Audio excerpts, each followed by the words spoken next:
So, this is a slightly weird comment. It's also a slightly long comment. Uh, but it's just the kind of comment I feel like dealing with right now. So, the commenter says, "How can we know for 100% sure that the soul and reincarnation exist?" I'm not going to tackle that right now because I've dealt with some of my arguments for the existence and immortality of the soul and for reincarnation in other videos. The best thing to do is to scroll through my channel, find various videos that seem interesting to you and watch them because they're still relevant. This isn't like a channel where I discuss current events where you go back 3 years and whatever I had to say then is no longer relevant because things have moved on. I'm talking about timeless questions primarily on this channel.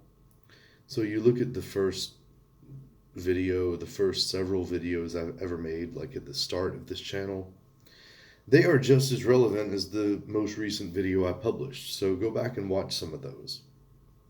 If you like the stuff you've seen in whatever videos you've seen, go back and watch the older ones while you're waiting for newer ones. And you're going to enjoy those old videos just as much as you would if I had just uploaded them.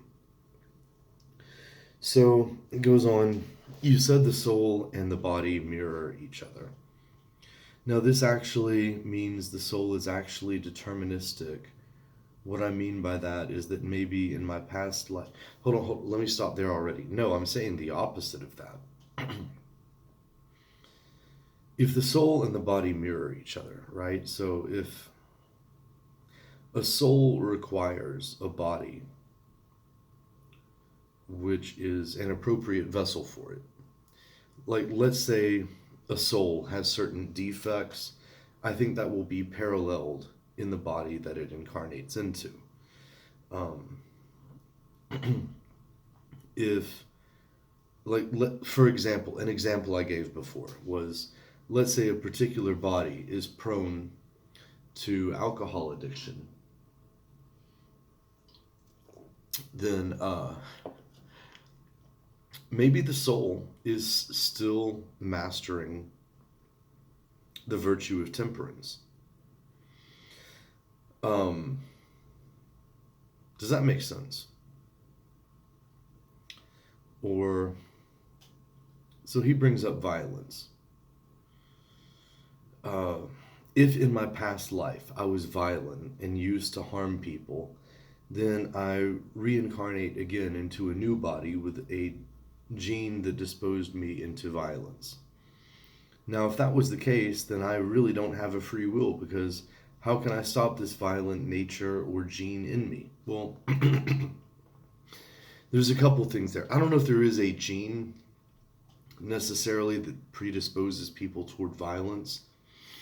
Maybe you could argue there's like hormonal issues, like higher levels of testosterone are maybe linked to more aggression, and maybe that correlates to higher levels of violence. I think there seems to be some data that would maybe support something like that.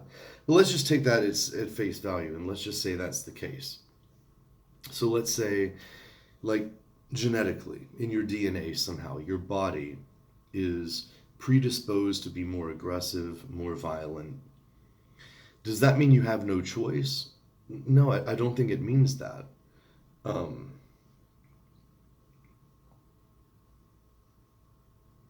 I mean, you might have an impulse to, rape someone or murder someone. We have all kinds of impulses. A lot of them, like, we just control. A lot of times we have competing impulses. We have an impulse to do this, an impulse to do that. There's something within us that chooses. But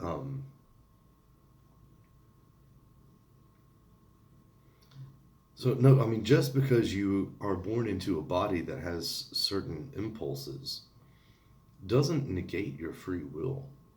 I would say the bigger problem is that your soul maybe has developed a certain character through a series of incarnations where your soul is like predisposed toward a particular character. Your body is only a manifestation of that um, current state of your soul. So it's your own soul that is struggling to evolve beyond itself. Not so much your our struggle is not against flesh and blood, right? As the Gnostic master Paul says. But also, I mean, let's consider, let's say I'm a fat guy. I am probably going to go buy some uh, pants with a large waist size and maybe an elastic waistband. It's not that, oh, well, I'm wearing those pants so I can't lose weight. No, the body within me, right, can still choose to lose weight. But now those pants will no longer fit it. I'm going to have to find new pants. And as I go through the process of losing weight, shrinking my waistline, I'm probably going to go through a series of new pants that have a progressively smaller waistline. Do you get what I'm saying? So, in one particular incarnation, you may only evolve so far.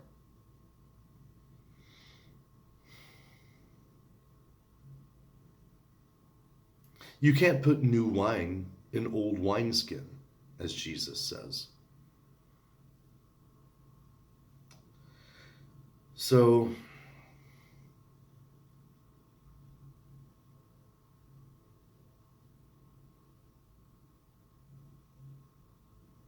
yeah, it doesn't mean that your life here is determined by the body that you've incarnated into, but it's more that the body that you've incarnated into is a consequence of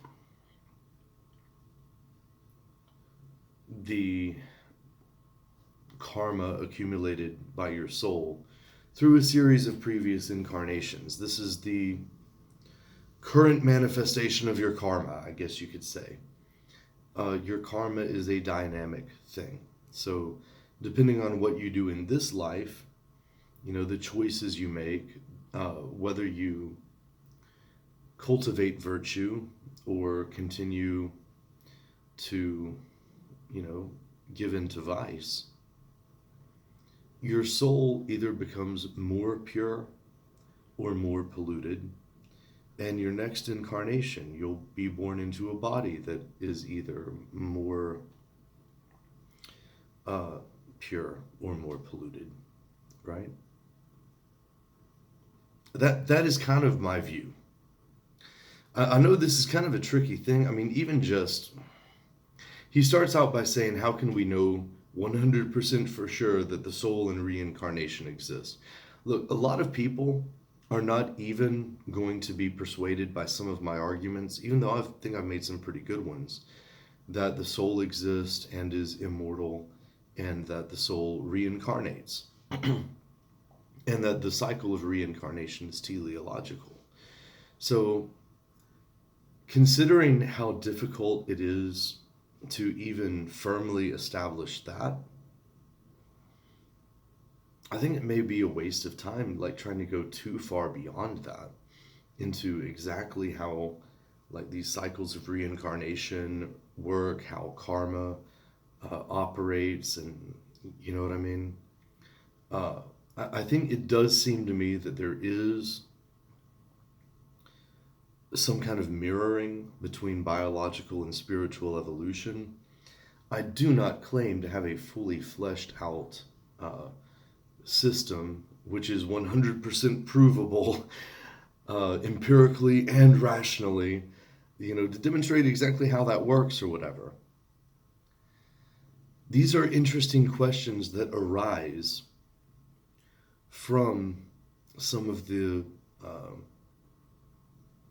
premises that I start from. And I mean, they're interesting to consider. I don't mind considering them and speculating on them. But it's good, I think, to come to a point where you say, I honestly don't know the answer to that. Let's continue to think about it. Um, Regardless what your view is, whether it's religious, secular, materialistic, spiritualistic, questions related to nature, nurture, these are notoriously difficult questions. Like in academia, in like mainstream science and psychology and biology and all this kind of stuff.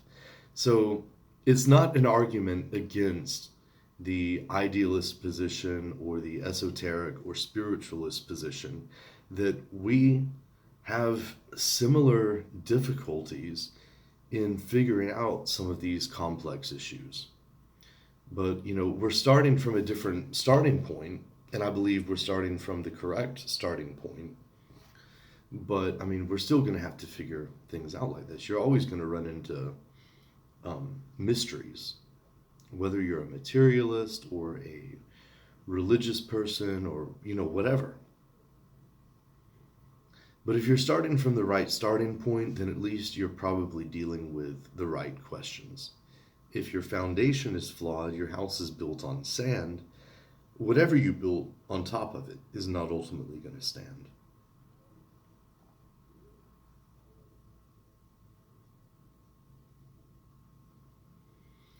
I think I'm going to leave this one at that for now. It's another kind of interesting comment that I didn't necessarily want to answer per se, but I thought there were some interesting questions contained within the comment, and I just wanted to try to offer some hopefully interesting thoughts in relation to the questions and ideas raised there.